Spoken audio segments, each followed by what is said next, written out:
Let's talk about pellets. Pellets are one of the most important things that you're going to purchase for your pellet stove.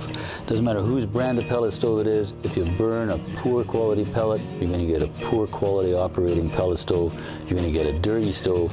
You're going to get a stove that doesn't give out heat, and a stove that gives you all kinds of trouble.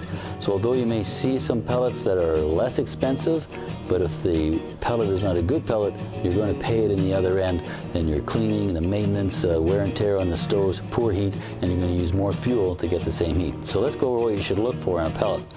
Now, these particular pellets are Canadian-made pellets, but there's pellet manufacturers all over North America, more and more opening every day. So on these ones, they're graded as a premium pellet. That's what you want to look for. You want a premium pellet or a super premium pellet. This one is a mixture of hardwood and softwood. It doesn't really matter whether it's hardwood or softwood or a mixture. As long as it's a clean pellet, it's a premium pellet. Hardwood pellets are the opposite in a pellet stove as far as burning and BTUs go to a regular wood stove. So hardwood pellets give out less heat than do softwood pellets in a pellet stove. So, but either one, it's pretty hard to tell the difference. So you'll notice in this one, the ash content, this is very important. You want the ash content to be as low as possible. Now this particular one is 0.5%, and that's okay. There are lower ones yet, and there are much higher ones, but 0.5% is a good mark for you to look for. They come in 40-pound bags, as you've seen.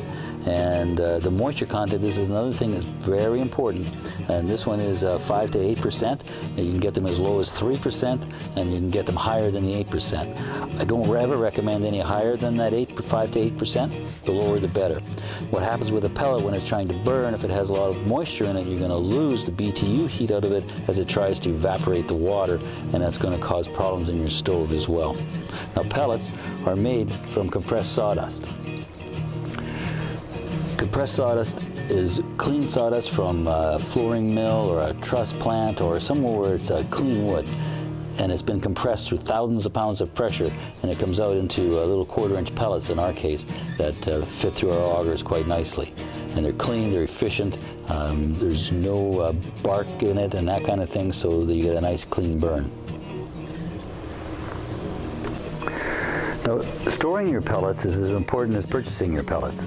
The last thing you want to do is leave your pellets sitting outside in the rain and the snow and all the elements, because the bags will eventually leak and they will get damp and they won't burn.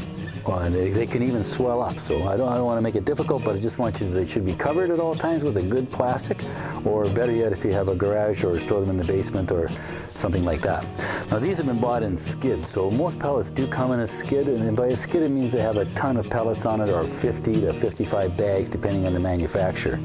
So it's a good idea, if you can, to buy all of your pellets at once, and that way you know that you've got the good pellets from the same lift, same packaging, so that your chances of success with a great pellet are really high.